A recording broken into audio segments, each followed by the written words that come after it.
राधे राधे दोस्तों। काशी नगरी में गंगा के पवित्र तट पर एक अद्भुत योगी रहते थे, जिन्हें लोग त्रिलांग स्वामी के नाम से जानते थे। उनका जीवन साधारण मनुष्य जैसा नहीं था।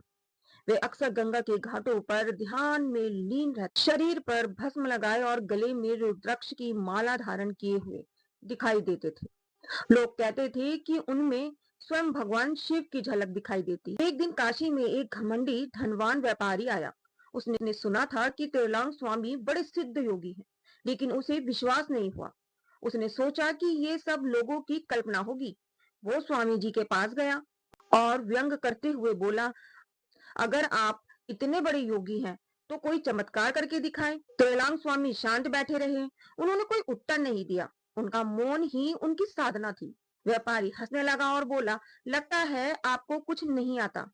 लोग बेकार में आपको संत मानते हैं। इतना कहकर वो गंगा किनारे चला गया। तभी अचानक आकाश में बादल छा गए और गंगा का जल तेजी से बढ़ने लगा। देखते ही देखते घाट पर बाढ़ जैसा दृश्य हो गया। व्यापारी घबरा गया और फिसल कर गंगा में गिर पड़ा। लोग चिल्लाने लगे, बचाओ बचाओ। उसी समय तेलांग स्वामी धीरे धीरे उठे। वे गंगा के किनारे पहुंचे और शांत भाव से जल की ओर देखा।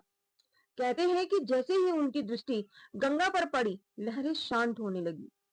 कुछ ही क्षणों में व्यापारी स्वयं किनारे आ गया, मानो किसी अदृश्य शक्ति ने उसे बाहर निकाल दिया। व्यापारी कांप रहा था। वो तुरंत स्वामी जी के चरणों में गिर पड़ा और बोला, मुझे क्षमा कर दीजिए, मैं आपके महान स्वरूप को पहचान नहीं पाया। त्रिलांग स्वामी मुस्कुराए और बोले, चमत्कार में नहीं, भक्ति और विनम्रता में भगवान मिलते हैं। उस दिन के बाद व्यापारी का जीवन बदल गया। वो भी शिव भक्ति और सेवा के मार्ग पर चल पड़ा।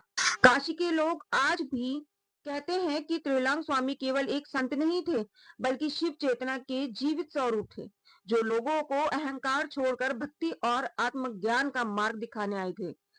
सच्ची शक्ति चमत्कार में नहीं, बल्कि भक्ति और विनम्रता और आत्मज्ञान में होती है। राधे राधे।